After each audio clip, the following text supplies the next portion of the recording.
Hello दोस्तों, स्वागत है एक बार फिर से आपका मेरे चैनल पे लीगलीज 127 पे। दोस्तों, कानून में एक ऐसी धारा है ना जिसका पत्नियां यूज़ करती है बहुत ज़्यादा। जब भी केसेस चलता है, मेंटेनेंस के केस में, डीवी के केस में, किसी भी केस पे जब पति पे करते हैं ससुराल वालों पे, तो उस धारा का यूज़ करती है। बट फ़र्क ये है, पति उस धारा का यूज़ नहीं करते।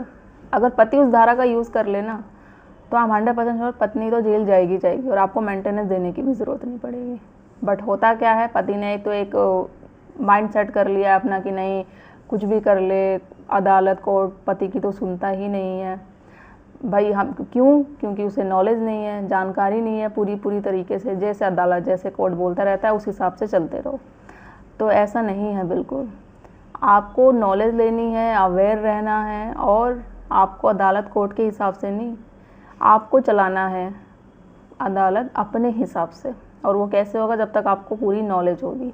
और वो अपने चैनल के माध्यम से मैं हमेशा देती रहती हूँ। ऐसा नहीं है कि महिलाओं के पक्ष में ही, महिलाओं के फेवर में ही कानून सारे बने हुए हैं आपके पक्ष में भी। बस आपको उनको जानने की ज़रूरत है। अब जिस धारा का वो यूज़ महिलाएं करती है ना, जब मेंटेनेंस का केस करती है, तो वो जो भी इनकम एफिडेविट बनाया जाता है, तो वो उसमें बढ़ा चढ़ा के जो भी सारा झूठ लिखती है वो यूज़ करती है उस धारा का। बस फ़र्क ये है, आप यूज़ नहीं करते। बस आप यूज़ करो तो देखना कितना फ़ायदा होगा। अब वो कौन सी धारा है, कैसे यूज़ करना है, इस वीडियो में मैं इसी टॉपिक पे बात करूँगी। चैनल पे आप मेरे नए जुड़े हैं तो चैनल को लाइक करना, शेयर करना, सब्सक्राइब करना बिल्कुल मत भूलिए। साथ ही बेल आइकन दबा दीजिए ताकि आपको टाइम पे मैं वीडियो की नोटिफिकेशन है जो मिलती रहे। तो दोस्तों, मोस्टली यही होता है जब भी पत्नी केस करती है मेंटेनेंस का, कोई भी ये जो कॉमन केसेस 490 डीवी केस कर रही है, तो मेन उसका क्या होता है मकसद, पैसे लेना। ठीक है, झूठे मेंटेनेंस केस कर देना, पूरी तरीके से परेशान करना, टॉर्चर करना मेंटली, फिजिकली। किस लिए? क्योंकि वो आपसे पैसे ले सके। अब पति क्या होता है कि भाई कुछ पता तो होता नहीं है, जैसा कोर्ट बोल दिया, जो मेंटेनेंस कर दिया, उनके दिमाग में ये चलता रहता है भाई हम कुछ भी कर ले, कोई भी सबूत दे ले, मेंटेनेंस तो देना ही पड़ेगा पत्नी को। हमें पता नहीं, हम मना कर नहीं सकते, मना कर देंगे तो पता चले कोर्ट सज़ा दे देगा, उसने तो हम पे ये आरोप लगा दिए, ये ऐसे एलिगेशन लगा दिए, ऐसे केस कर दिए, तो हम अब क्या कर सकते हैं। जैसा कोर्ट बोलता है उस हिसाब से कर दो।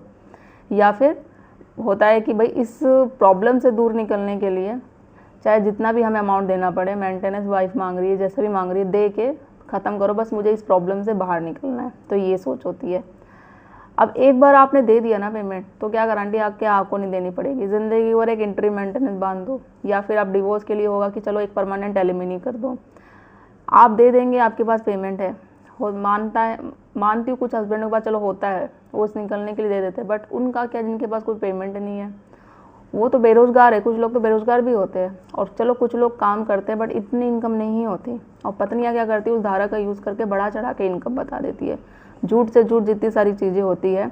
या फिर जैसे कि कुछ हस्बैंड होते हैं ना जो देना नहीं चाहते, एक जिद कर देते भाई हमें नहीं देना, तो उस पत्नी क्या करती है, उस धारा का यूज़ करके ये बता देती है कि देखो भाई पति झूठ बोल रहा है, उसकी इतनी इनकम है, वो जॉब कर रहा है, वो कर रहा है।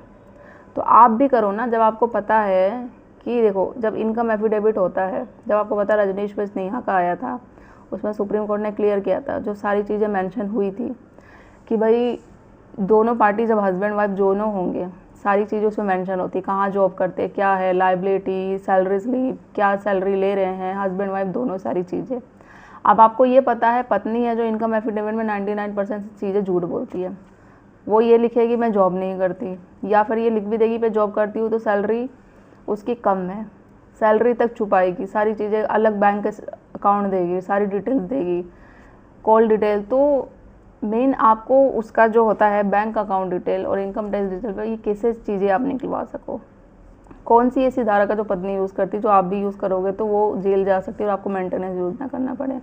देखो, अगर आप पे सेक्शन अगर 125 CRPC के तहत किया गया है, तो वो है CRPC 91 की धारा। ठीक है, उसमें एप्लीकेशन लगा कि आप पत्नी की call details, bank account detail, income tax detail, जितने भी कहाँ जॉब कर रही है, क्या नहीं, वो एप्लीकेशन देके वो डिटेल्स आप निकलवा सकते हो। और अगर नई धारा BNS के थ्रू है तो BNS में 94 की है धारा, तो वो एप्लीकेशन लगवा के, इसमें आप मान के चलो पत्नियां 100% ये धारा यूज़ करती हैं, क्योंकि उनको मेंटेनेंस चाहिए होता है किसी न किसी तरीके से पति को झूठा साबित करने के लिए, तो वो एप्लीकेशन लगा देती है।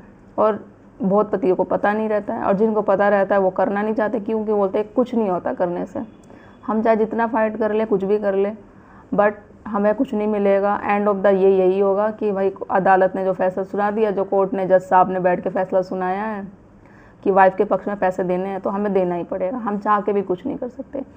यही जो आपकी बस सोच है ना, यही आप मार खा जाते हैं। और यही नेगेटिव सोच ही है जो आपको, अगर आप जीतना भी चाहो ना केस, तो वो हार जाते हो। मैंने हमेशा कहा पॉजिटिव सोच रखो, एक बार सोच के देखो पॉजिटिव, देखना आपके आसपास हर चीज़ें पॉजिटिव ही होगी। ज़रूरत नहीं है कि एक जज गलत हो, एक पुलिस गलत हो, तो सभी चीज़ गलत हो, क्योंकि उस वक्त आप नेगेटिव सोच रहे हैं। जिस दिन आप पॉजिटिव सोचने लगे ना, देखना आसपास के लोग भी आपके पास अच्छे ही होंगे। क्या पता आप जब केस हार रहे हो, केस को जीतने लग जाओ। और ये होता है, ये रियल फैक्ट है। और एक कहावत तो है ही, वैसे भी सच्चाई की जीत होती है। बस उसके लिए हमें क्या करना है, फाइट तो करना ही पड़ेगा। बस अब अपने पहले ही हम निराश हो जाएंगे, पहले ही हम हार मान लेंगे, तो फ़ायदा क्या है, फिर तो हारना ही है। तो हार नहीं माननी है, निराश नहीं होना है, टेंशन नहीं लेनी है, क्योंकि जब फिट रहेंगे सब चीज़ें हैं। जो वाइफ चाह रही है आप उसके अकॉर्डिंग ही कर रहे हैं। आप टेंशन ले रहे हैं, फिजिकल टेंशन ले रहे हैं, मेंटली हरास हो रहे हैं, वो दबाव बनाना चाह रही है आप पे, आप दबाव ले रहे हैं, प्रेशर कर रही है वही आप पे बहुत ज़्यादा, और वही चीज़ आप कर रहे हो। क्योंकि उसका क्या है, आपको पैसे लेने, झूठे केसेस में फंसाना, और आपसे पैसे लेके आप ही को केस में फंसा रही है। तो आप ऐसा क्यों करोगे जब आपको पता है आपने कोई गलती नहीं करी है, आपके फैमिली वालों ने गलती नहीं करी है, बिना रीज़न के आपको फंसाया जा रहा है। किस लिए? सिर्फ पैसे की डिमांड के लिए, या जो उसकी डिमांड है, उसके घर वालों की डिमांड है, वो पूरा करना चाह रहे हैं। तो आप वो चाह रहे हो, ऐसा नहीं है। मेंटेनेंस ना देने के लिए भी बहुत सारे कानून हैं, बहुत सारे लॉ है, बस आपको जानना है उनको। ऐसी गाइडलाइंस है, सुप्रीम कोर्ट की जजमेंट भी है, तरीके भी बहुत सारे हैं, बस आपको उनको इस्तेमाल करना है। और मैं हमेशा कुछ ना कुछ चीज़ें हैं जो अपना पूरे बिजी शेड्यूल में टाइम निकाल के आपको बताती रहती हूँ कि इस तरीके से करो तो हो सकता है आपको हो। और ये प्रैक्टिकल चीज़ें होती है, हम करते हैं, तो इसलिए मैं आपको भी बताती हूँ। तो ये चीज़ करिए। बाकी जो इनकम एफिडेविट होता है, मैंने हमेशा बोला है, अगर कोई भी पार्टी, चाहे हस्बैंड हो या वाइफ, जो नीचे होता है इनकम एफिडेविट का, मेरी पिछली वीडियो जाके देखिएगा, उसमें मेंशन है कि कोई भी झूठ बोलता है, झूठ पकड़ा हुआ कहता है, चाहे वो जॉब नहीं कर रहा है या अपनी सैलरी छुपाता है, तो जो भी धाराएं हैं उसमें उसको सज़ा होगी। अब जब आपको पता है पत्नी ने झूठ बोला कि वो जॉब नहीं कर रही, या उसने सैलरी छुपाई, कोई गलत डॉक्यूमेंट छुपाया, तो 340 का पर्जरी का केस कर दो उस पर, एक ऐसा केस, और अलग से एक पिटीशन फाइल करके आपको उस पर डाल लिया, तो वैसे भी उसको फिर जेल तो जाना ही पड़ेगा। जहाँ वो सोच रही थी कि पैसे लेने पड़ेंगे, ये करने पड़ेंगे, उस पर केस बढ़ जाएगा, पता चले उसी को पैसे देने पड़े, और वो उल्टा ही दाव हो जाएगा। तो गेम को जैसे वो खेल रही है ना, वैसे आप खेलना सीखो। हारना नहीं है, एक केस करती है, 2 करो, 4 करो, आपके पास भी ऑप्शन है। बस आपको उठो, लड़ो और सीखो, केस को जल्दी जल्दी ख़त्म करने की कोशिश करो।